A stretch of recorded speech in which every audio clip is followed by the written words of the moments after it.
지금 당신은 단 한 번뿐인 삶을 어떻게 살고 있나요? 김영하 작가의 산문집 단 한 번의 삶은 이 단순하지만 피할 수 없는 질문을 조용히 우리 앞에 놓습니다. 매일 반복되는 것 같은 삶, 언젠가는 다시 시작할 수 있을 것 같은 착각 속에서 우리는 살고 있습니다. 그러나 이 삶은 리허설이 아닌 단 한 번의 실전입니다. 되돌릴 수도 없고 다시 쓸 수도 없습니다. 단 한 번의 삶은 여행의 이후 6년 만에 발표된 김영하 작가의 신작 산문집입니다. 유료 이메일 연재 영화의 날씨에서 보내온 글들을 바탕으로 작가는 이번엔 더욱 내밀하고 사적인 시선으로 우리를 초대합니다. 작가 김영하가 아니라 삶 앞에 솔직해진 한 사람 김영하로서 죽음을 앞두고서야 알게 된 어머니의 비밀, 젊은 시절 품었던 유능함과 교양에 대한 갈망, 그리고 나이가 들어 깨닫게 된 인생의 진짜 얼굴. 우리는 그가 써내려간 짧지만 단단한 문장 속에서 자신을 보게 됩니다. 한 독자는 말했습니다. 이 책은 위로하지 않지만 그래서 더 큰 위로가 된다. 이 영상은 단 한 번의 삶 속 문장들과 독자들의 공감을 따라 우리 각자의 지금 이 순간에 대해 진지하게 되묻는 시간을 가져보려 합니다. 당신의 삶은 지금 어떤 문장으로 쓰이고 있나요?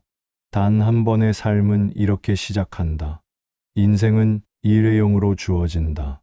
누구나 알고 있지만 정작 진지하게 마주하려 하지 않았던 그 문장을 읽는 순간 우리는 문득 마음을 붙잡히게 된다. 단 한 번뿐이라는 이 명백한 사실은 두렵기도 하지만 동시에 지금의 삶을 소중하게 바라보게 만든다. 김영하는 이 책을 통해 우리가 그동안 외면하거나 미뤄두었던 질문들을 다시 꺼내놓는다. 삶은 리허설이 아니라 단 한 번뿐인 실전이며 그 사실 앞에서 우리는 매일 지금 여기라는 무대에 서 있다는 것을 자각하게 된다. 작가는 우리의 삶을 중간에 보게 된 영화에 비유한다. 처음에는 등장인물도 낯설고 상황도 이해되지 않는다. 시간이 지나면서 조금씩 무엇이 벌어지고 있는지 짐작하게 되지만 클라이맥스로 치달을수록 그 안의 의미는 더 모호해진다. 왜 그런 일이 일어났는지, 왜 그런 선택을 했는지는 끝내 설명되지 않은 채로 영화는 막을 내리고 우리는 어리둥절한 채로 엔딩 크레딧을 바라보게 된다. 인생도 마찬가지다.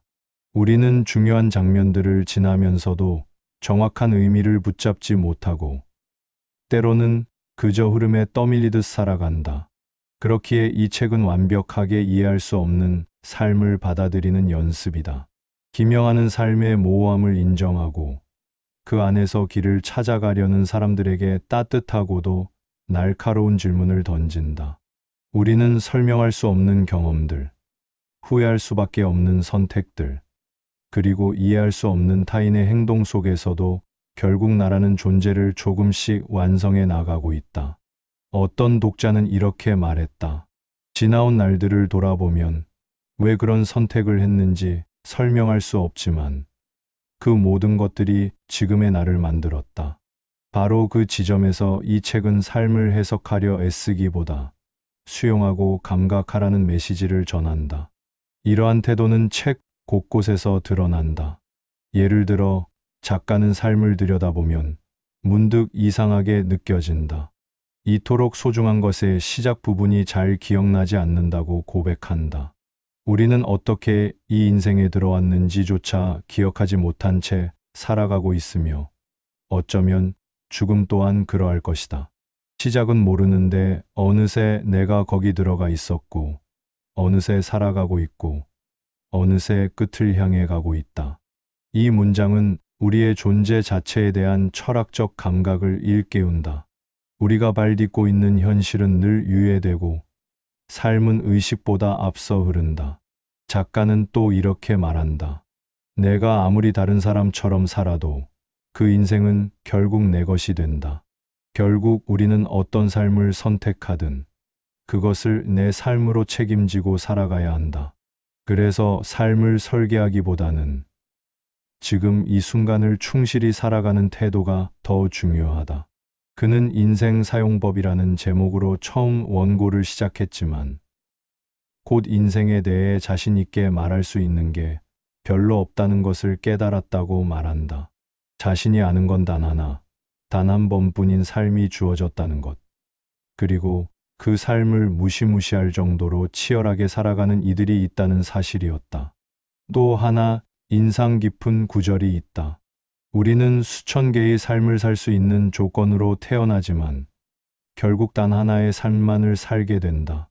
그 수많은 가능성 속에서 우리가 지금 이 자리까지 걸어온 이유는 무엇일까? 앤드루 H. 밀러가 말한 것처럼 살지 않은 삶에 대한 상상은 단순한 후회가 아니라 지금 이 삶의 의미를 되묻는 방식이다. 김영하도 말한다. 이 생은 태어나면서부터 주어진 것과 스스로 결정한 것들이 뒤섞여 만들어진 유일무이한 칵테일이며 나는 바로 이 인생 칵테일의 제조자다. 그러니 우리는 그 칵테일의 맛을 책임져야 한다. 단 한 번의 삶은 독자에게 해답을 제시하지 않는다. 대신 조용히 그러나 깊이 있게 묻는다. 지금의 당신은 어떤 문장으로 삶을 쓰고 있나요? 우리는 완전할 수 없고 모든 것을 설명할 수 없다. 하지만 그 불완전한 삶을 사랑할 수 있다면 그것이야말로 인생을 잘 살고 있다는 증거가 아닐까.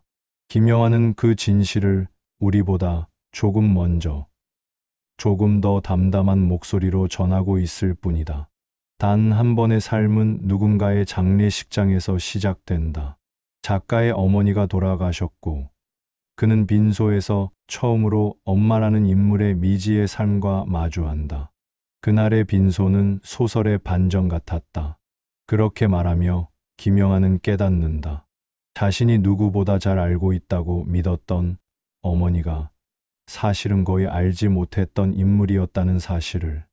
어머니가 여군이었다는 사실, 군대에서 아버지를 만나 결혼하게 되었다는 과거, 그 모든 건 생전에 단 한 번도 작가에게 말해준 적이 없었다. 그는 오직 장례식장에서 지인들의 이야기와 문서 속에서 이 진실의 조각들을 비로소 맞춰가기 시작한다. 그 순간 작가는 깨닫는다. 엄마는 내가 존재하기 전에 삶을 조용히 숨긴 채 떠났다. 그리고 그 침묵은 남은 이에게 상상이라는 숙제를 남긴다. 그는 말한다. 그렇게 엄마는 나에게 제한된 정보만으로 상상해내야 하는 소설 속 인물과도 같아졌다. 이 문장은 단순한 개인적 슬픔을 넘어 인간 이해의 한계라는 주제로 우리를 이끈다. 우리는 정말 서로를 얼마나 알고 있을까? 자식은 부모를, 부모는 자식을 얼마나 이해하고 있을까? 김영하의 이 고백은 많은 독자들의 깊은 공감을 이끌어낸다. 한 독자는 말했다. 나도 부모를 안다고 생각했지만 그들의 청춘과 욕망, 그 시대의 선택들에 대해선 거의 아는 게 없었다. 그렇다. 우리는 너무 자주 가족을 관계로만 이해하고 개인으로 바라보는 데는 인색하다. 부모를 하나의 독립된 인생으로, 한 명의 완전한 인간으로 바라보는 경험은 우리에게 익숙하지 않다. 하지만 작가는 이번 책에서 그 시선을 끝내 마주하고 조심스럽게 기록해 나간다. 작가는 어머니의 삶을 알게 된 그날 자신의 무지를 통렬히 자각한다. 빈소라는 죽음의 현장에서 처음으로 어머니의 삶이 펼쳐진다. 반전은 독자의 선입견과 자만심을 일깨우는 장치다. 이 말처럼 그는 자신이 품고 있던 엄마에 대한 확신을 반전으로 뒤집히는 경험을 한다. 그리고 이 깨달음은 한 인간의 내면을 다시 바라보는 시작이 된다. 책 속에는 어머니뿐 아니라 가족 전체에 대한 작가의 진심 어린 통찰이 담겨 있다. 알츠하이머를 앓던 어머니와의 마지막 시간, 아버지와의 어색했던 대화들, 유년기의 기억들. 그것들은 단순한 에피소드가 아니라 작가가 말하지 못했던 감정의 층위를 드러내는 통로가 된다. 예전에 김영하가 주로 정보를 주는 글을 썼다면 이번 책에서는 감정까지 내어주는 느낌이다. 특히 어머니에 대한 서술은 부드럽고 절제되어 있지만 그 안에 감정의 진폭은 분명하다. 그는 애써 차분한 문장 속에 진심을 감춘다. 하지만 독자는 그것을 느낄 수 있다. 그 문장 사이, 생략과 여백 사이에 흐르는 감정의 무게를. 한 독자는 이렇게 표현했다. 작가가 감정을 말하지 않지만 나는 그 글을 읽으며 울고 있었다.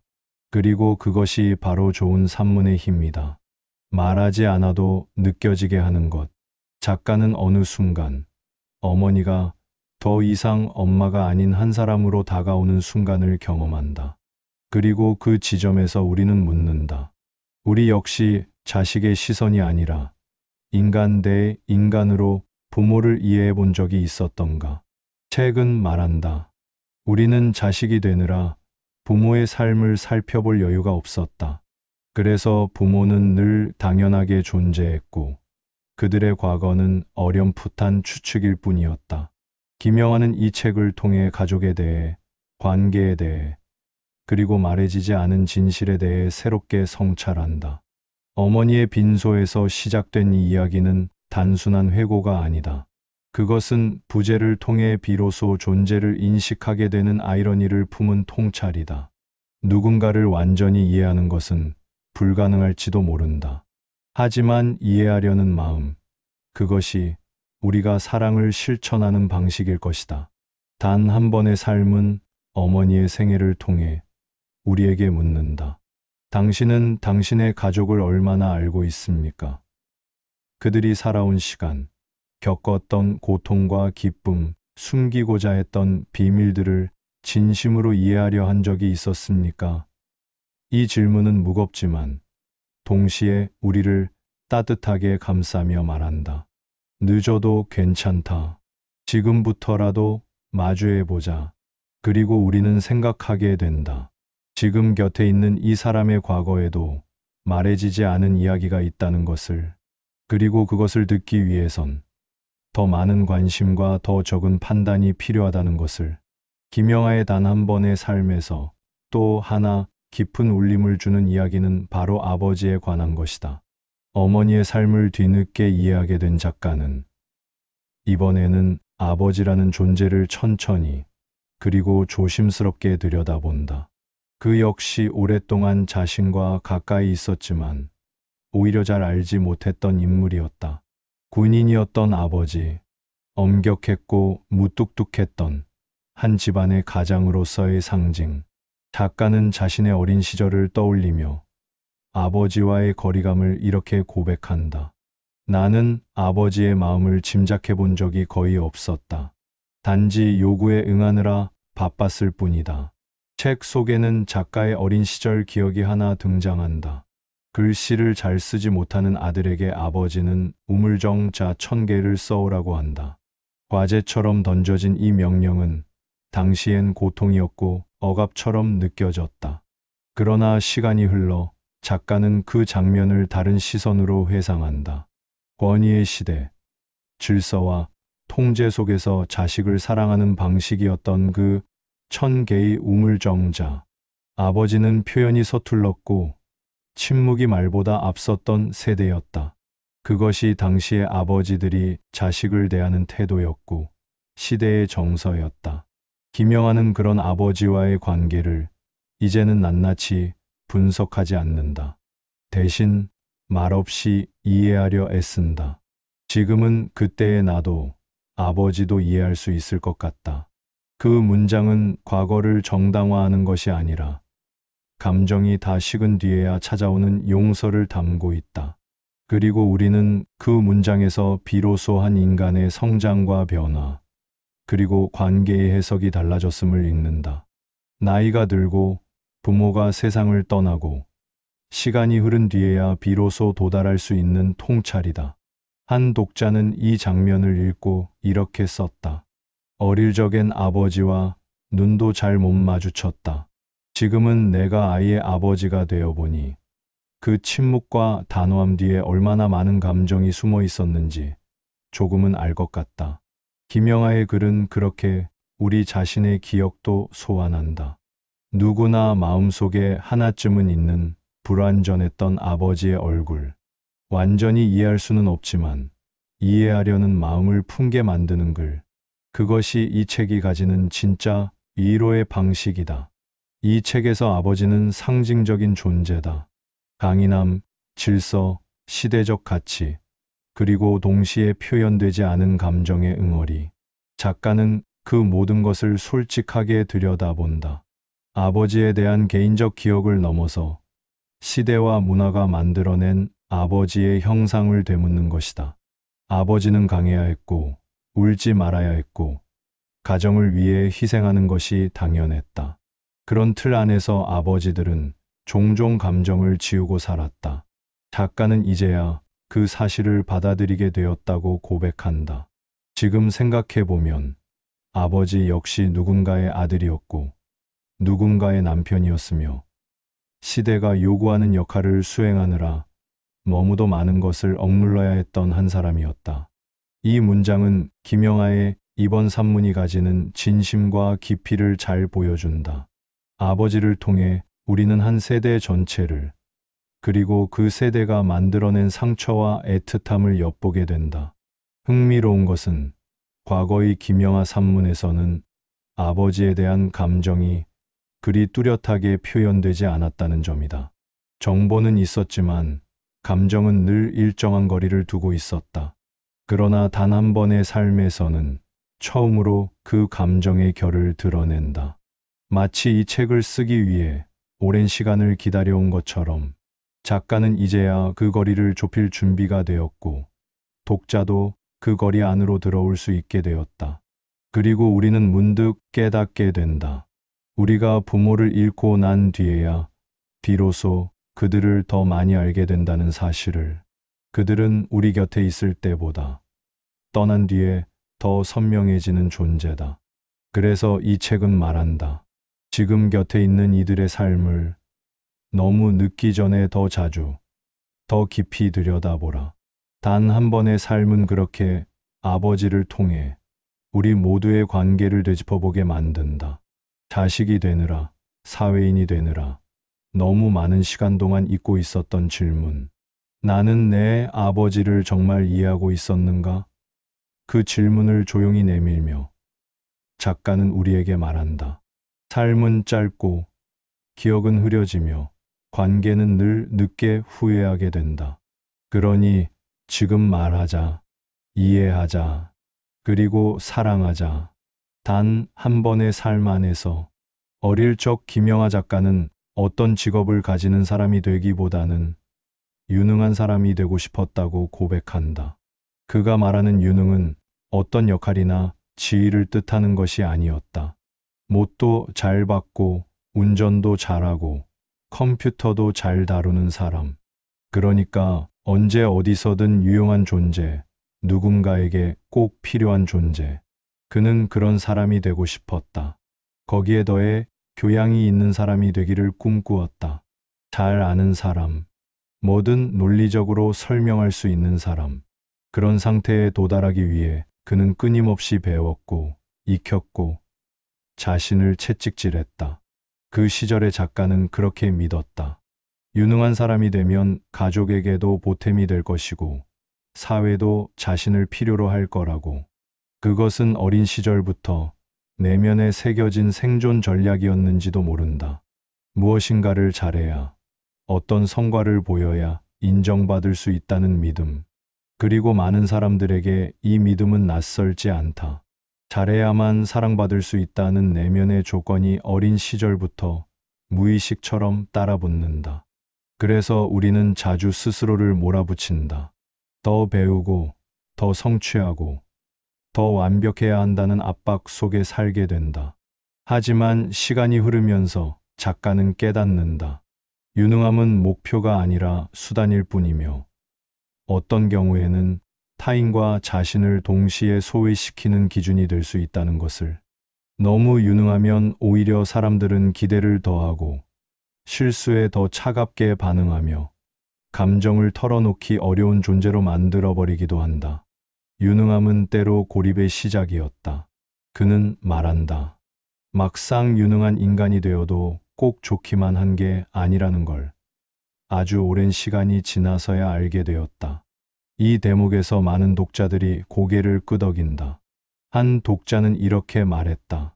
젊었을 때는 자격증 하나 더 따는 것이 인생의 전부인 줄 알았다. 더 좋은 스펙, 더 높은 연봉, 더 빠른 진급이 행복의 조건인 줄 알았다. 하지만 시간이 흐를수록 결국 남는 건 내가 누구였고 어떤 마음으로 살아왔는가였다. 김영하 작가의 고백은 바로 그런 인생의 진실에 가닿아 있다. 유능함보다 중요한 것은 자기다움이며 완벽함보다 소중한 것은 진심이라는 것을. 책 속에는 이런 문장이 있다. 그때는 몰랐다. 인생이란 미리 쌓아둔 기술로 헤쳐나가는 전쟁이 아니라 그때그때 반응하고 유연하게 대처해야 하는 변칙의 연속이라는 것을.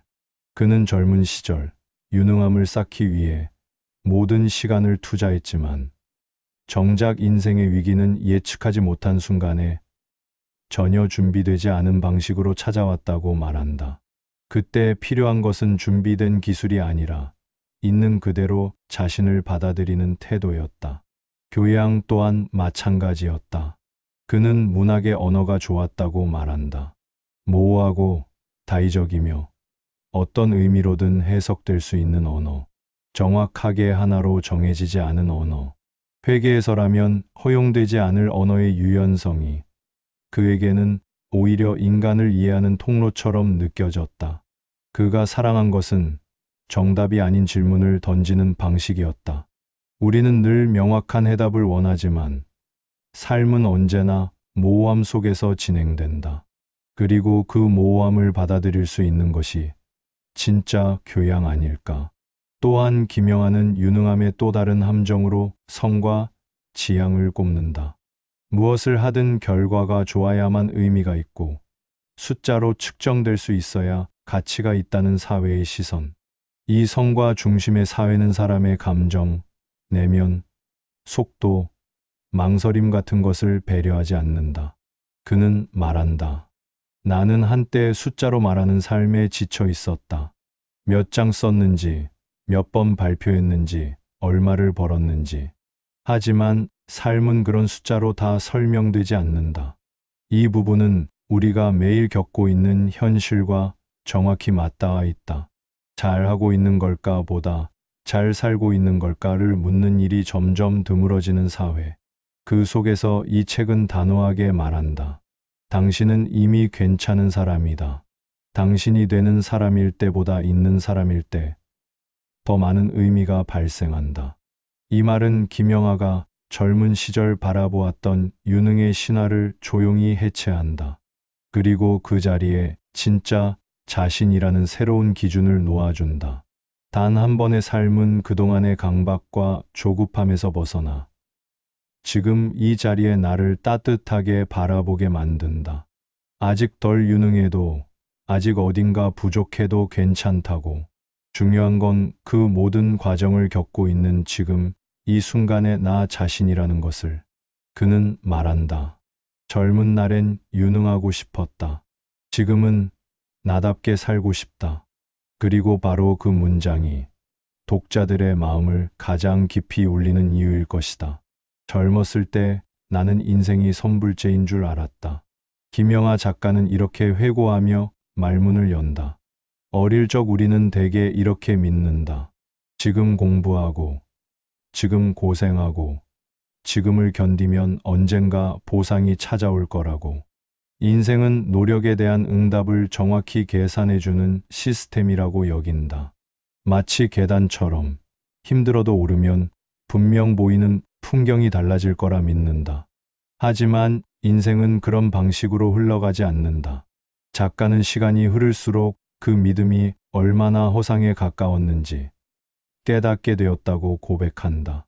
젊음은 그 자체로 마치 공짜처럼 주어졌지만 나이가 들어갈수록 우리는 그 젊음이 남긴 빚을 하나씩 갚아야 하는 순간을 맞이하게 된다.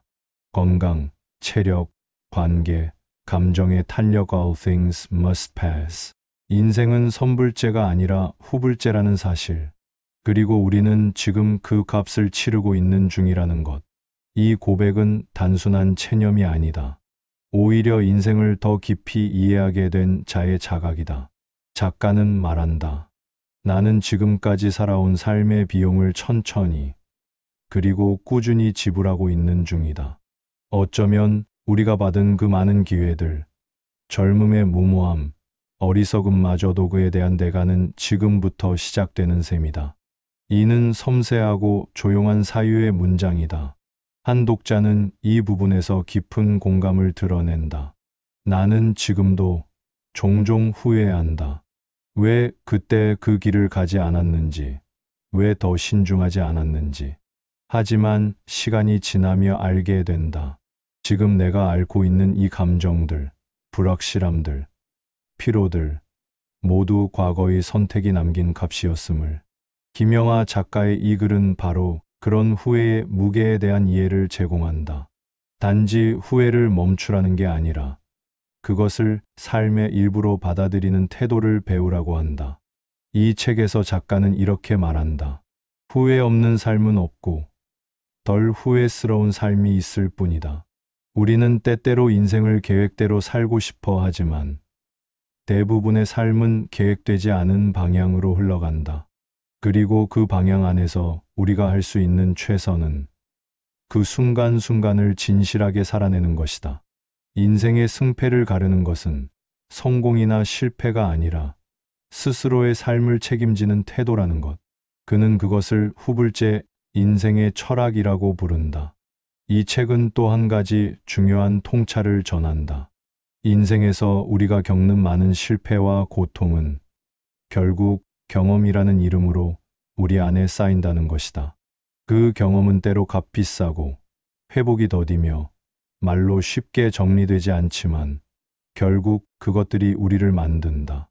경험은 실패에도 남는다. 실패조차도 그 자체로 삶을 구성하는 중요한 조각이다. 이 말은 실패에 대해 과도한 의미를 부여하지도 않고 그렇다고 폄하하지도 않는다. 있는 그대로 받아들이는 것이다. 이 파트에서 인상 깊은 또 하나의 문장이 있다. 삶은 리셋이 불가능한 일회용이다. 그리고 그 사실에서 오는 불쾌는 쉽게 처리되지 않는다. 그래서 오래 살아남은 종교들은 그 불쾌를 완화해주는 여러 이야기들을 제공해왔다. 작가는 종교의 존재 이유까지 삶의 불공평함과 연결지으며 우리가 감당하기 힘든 진실을 이야기로 덮어온 인간의 본능을 말한다. 죽음 이후의 세계, 윤회, 영원한 생명. 이런 믿음은 모두 단 한 번이라는 현실을 견디기 위한 장치였는지도 모른다. 하지만 그는 담담하게 받아들인다. 그럼에도 우리는 살아야 한다. 인생이 공평하지 않다는 걸 알면서도, 불확실하다는 걸 알면서도 우리는 여전히 하루하루를 살아간다. 그것이 삶이고 그것이 인간이다. 작가는 그러한 인간의 끈질긴 생존의지를 한 편의 시처럼 풀어낸다. 말의 외피를 벗긴 맨살 같은 문장으로. 이 파트에서 독자들이 가장 오랫동안 되새기는 문장은 아마 이 구절일 것이다.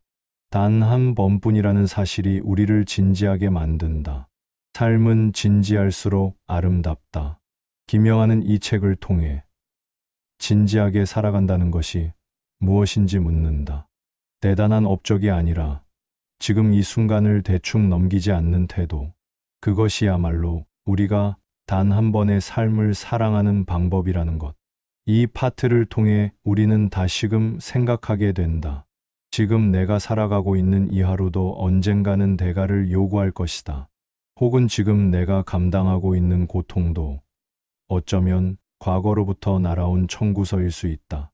하지만 괜찮다. 후불로 지불하고 있는 삶이기에 지금도 늦지 않았다. 중요한 건 오늘을 성실하게 사는 일. 그것이면 충분하다. 살지 않은 삶에 대해 자꾸 생각하는 것은 단순한 후회 때문만은 아니다. 김영하는 그렇게 시작한다.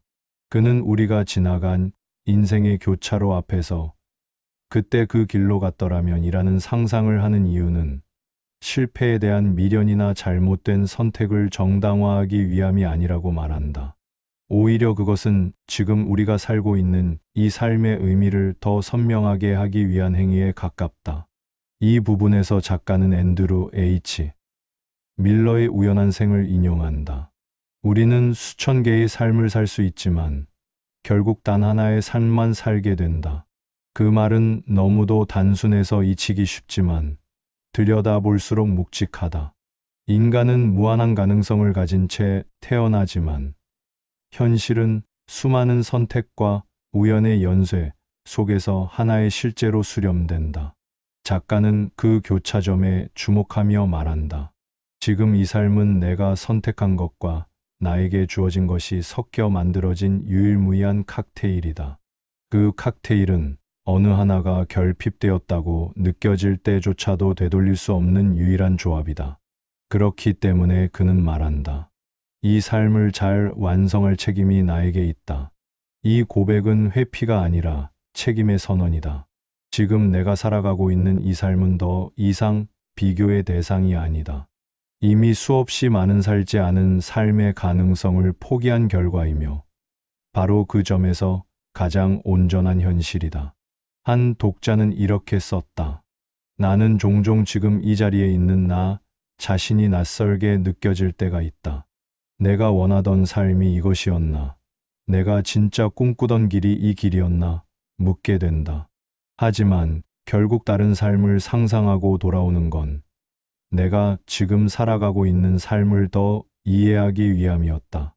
이 말처럼 살지 않은 삶을 상상하는 일은 현재를 더 명료하게 바라보게 만드는 거울과도 같다. 단 한 번의 삶에서 김영하는 수많은 가지 않은 길을 떠올린다. 그때 뉴욕에서 돌아오지 않았다면 어땠을까? 방송인이 되었다면 어떤 인생이었을까? 소설 대신 다른 무언가를 선택했다면 지금쯤 나는 누구였을까? 그런 질문들을 그는 아주 차분하게 그러나 생생하게 묘사한다. 작가는 상상의 시간을 통해 수많은 자신을 그려본다. 그리고 그 끝에서 깨닫는다. 결국 나는 이 삶으로 돌아오게 되어 있다.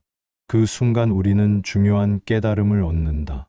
살지 않은 삶은 우리가 도달하지 못한 세계에 대한 동경이 아니라 지금 이 삶이 얼마나 유일한지 되짚어보는 도구라는 것을, 단 하나의 삶은 무한한 가능성의 문을 닫는 것이지만 동시에 그 닫힌 문 너머에서 더욱 선명하게 빛나는 현재를 마주하게 한다. 김영하는 이 파트에서 또 하나의 철학적 질문을 던진다. 만약 이 삶이 수많은 대체 가능한 인생들 중 하나라면, 그리고 그 값이 1로 줄어든다면 존재는 얼마나 가벼워지는가? 그는 이렇게 말한다.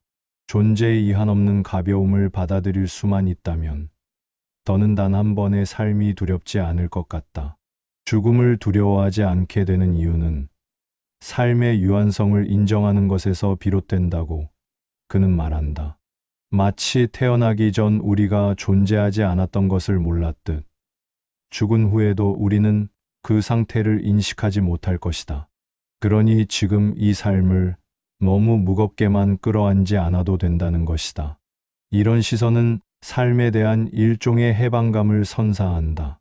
살지 않은 삶에 대한 미련, 더 나은 가능성에 대한 끝없는 비교, 타인의 삶과 나의 현실 사이에서 느끼는 박탈감, 그 모든 것에서 우리는 잠시 놓여난다. 작가는 이야기한다. 당신이 지금 이 순간에 존재하고 있다는 사실만으로도 그것은 이미 하나의 완결된 기적이다.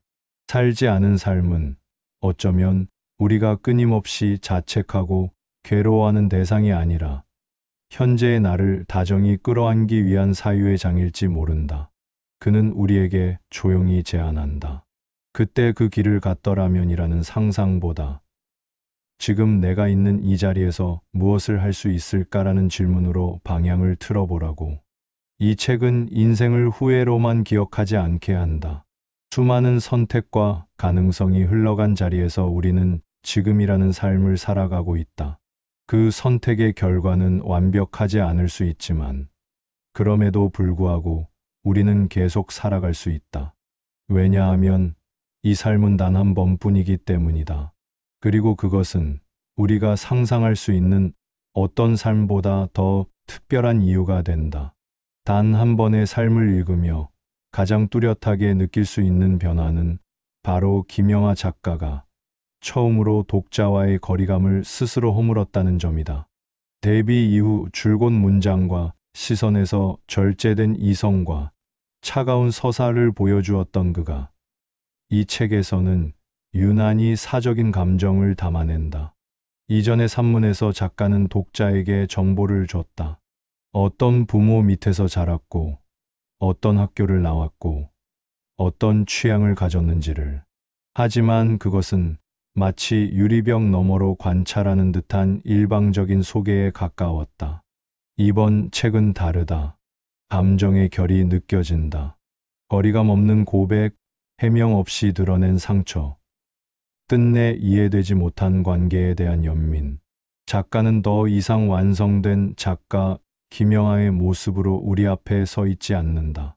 대신 그는 실수하고 후회하고 가끔은 흔들리는 한 명의 인간으로서 독자의 눈높이까지 걸어 나와 앉는다. 나이 들문 그에게 인간 김영하로 살아갈 용기를 가져다 주었고, 그 결과 우리는 더 따뜻한 문장을 만날 수 있었다. 한 독자는 이렇게 말했다. 그는 늘 똑똑하고 말 잘하는 사람이었지만 이번 책에서는 처음으로 감정을 내어주었다. 그래서 그가 비로소 우리 곁으로 다가온 것 같았다. 이 말은 그가 젊은 시절 써내려간 산문과 이번 책 사이에 어떤 정서적 거리가 사라졌다는 것을 의미한다. 그리고 그 거리의 소멸은 독자에게 단순한 친근함 이상의 울림을 준다. 작가와 함께 나이 들어가는 느낌, 오랜 친구처럼 함께 시간을 축적해온 듯한 감정. 그것은 문학이 줄 수 있는 가장 따뜻한 위로이자 독서라는 행위가 가진 지속적 교감의 힘이다. 이 책을 통해 우리는 나이 듦이라는 주제를 또 다른 방식으로 맞이하게 된다. 젊은 시절, 그는 유능함을 원했다. 무엇이든 잘해내는 사람이 되고 싶었다. 하지만 이제 그는 말한다. 지금은 유능해지고 싶은 마음보다 나답게 살고 싶다. 그 변화는 단순한 체념이 아니다. 오히려 본질을 향한 전진이다. 삶의 진짜 목적이 성취가 아닌 존재의 방식에 있다는 사실을 알아버린 자의 고백이다. 김영하는 이번 책에서 과거의 자신을 돌아본다. 어릴 적 그는 모든 것이 확실하지 않아 힘들었고, 지금은 모든 것이 확실해져 괴롭다고 한다. 젊을 때는 내일이 무한했고, 나이가 들수록 내일의 숫자는 점점 줄어든다. 그리고 그는 이 시간의 감각을 통해 자신이 어떤 방식으로 변화해 왔는지를 조용히 서술한다. 더 이상 과거를 바꾸려 애쓰지 않고 미래를 조급하게 상상하지 않는다. 대신 오늘을 더 진지하게 바라본다. 그것이 나이 듦이 가져온 가장 큰 변화다. 독자들도 그 변화를 고스란히 따라간다. 예전엔 그의 글을 읽으면 칼날 같은 문장이 있었는데 이번에는 촉촉한 이슬 같은 문장이 있었다. 한 리뷰어의 이 표현은 이번 책의 분위기를 정확히 짚어낸다. 단 한 번의 삶은 단단하지만 날카롭지 않고 깊지만 무겁지 않다. 그것은 오랜 시간 글을 써온 작가가 삶의 굴곡을 견디며 얻은 문장의 무게이기도 하다. 또 한 가지 인상적인 점은 김영하가 이 책을 단 한 번만 쓸 수 있었던 글이라고 고백했다는 점이다. 그는 말한다. 이건 내가 평생 단 한 번만 쓸 수 있는 글이었다. 너무 일찍 써버린 건 아닌가 두렵지만 이제는 돌이킬 수 없다. 이 말은 이 책이 단순한 에세이 모음이 아니라 그의 인생 전체를 통과한 하나의 서사적 정점이라는 것을 보여준다. 그리고 독자 역시 그 진심을 느낀다. 이 책은 단 한 권으로도 충분한 울림을 주는 고백이다. 작가가 독자에게 자신을 열었듯 독자들도 그에게 자신을 건넨다. 한 사람은 말했다. 이제는 작가가 한 말보다 그 말을 들은 내가 어떤 감정을 느꼈는지가 더 중요해졌다. 이는 독서의 방향이 달라졌다는 의미다. 저자의 말에 감탄하는 것이 아니라 그 말에 비춰 나의 삶을 되돌아보는 경험. 그것이야말로 성숙한 독서의 형태이자 이 책이 이끄는 방향이다. 단 한 번의 삶은 김영하라는 작가가 처음으로 인간 김영하로 다가온 책이며 동시에 우리 각자에게도 자기 자신의 삶을 다시 들여다보게 만드는 책이다. 그리고 우리는 이 책을 읽으며 단 한 번의 삶이라는 이 유일무이한 시간 안에서 자신과 타인을 더 이해하고 더 용서하며 더 따뜻하게 바라볼 수 있게 된다. 우리는 누구나 단 한 번의 삶을 살고 있습니다. 되돌릴 수 없고 다시 시작할 수 없는 이 생은 어쩌면 그 자체로 충분히 아름답고 고귀한 것입니다. 김영하 작가는 단 한 번의 삶을 통해 우리에게 어떤 인생을 살라는 정답을 주지 않습니다. 그 대신 우리 각자에게 질문을 던지죠. 지금 이 삶, 당신은 어떻게 살아가고 있나요? 그 질문은 누군가에게는 아프게 다가오고 누군가에게는 위로가 되어 돌아옵니다. 무언가를 잘하지 않아도 정답을 모르더라도 괜찮다는 말. 그저 나답게 내 속도를 따라 충실히 살아가는 것이 단 한 번뿐인 삶을 존중하는 방법이라는 진심. 그것이 이 책이 우리에게 건네는 조용한 격려이자 가장 큰 울림이 아닐까 합니다. 우리는 완벽하지 않지만 그래서 더욱 인간답습니다. 실수하고 후회하고 때로는 머뭇거리며 걷는 그 모든 시간들이 바로 우리의 삶을 구성하는 이야기입니다.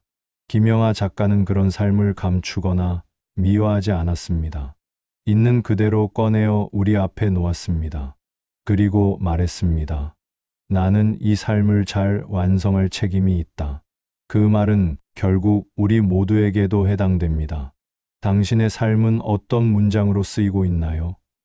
누군가는 일기처럼, 누군가는 소설처럼, 누군가는 아직 서두를 쓰는 중일지도 모릅니다. 중요한 건 그 삶이 당신의 이야기라는 점입니다. 단 한 번의 삶, 그 소중한 시간 속에서 오늘도 당신은 당신만의 문장을 써 내려가고 있습니다. 이 영상이 당신의 삶의 작은 쉼표가 되었기를 바랍니다. 구독과 좋아요, 댓글로 여러분의 이야기를 나눠주세요. 당신의 한 문장이 누군가의 오늘을 위로할 수 있습니다. 우리는 모두 단 한 번의 삶의 작가입니다. 오늘도 당신만의 문장을 써 내려가시길 바랍니다. 감사합니다.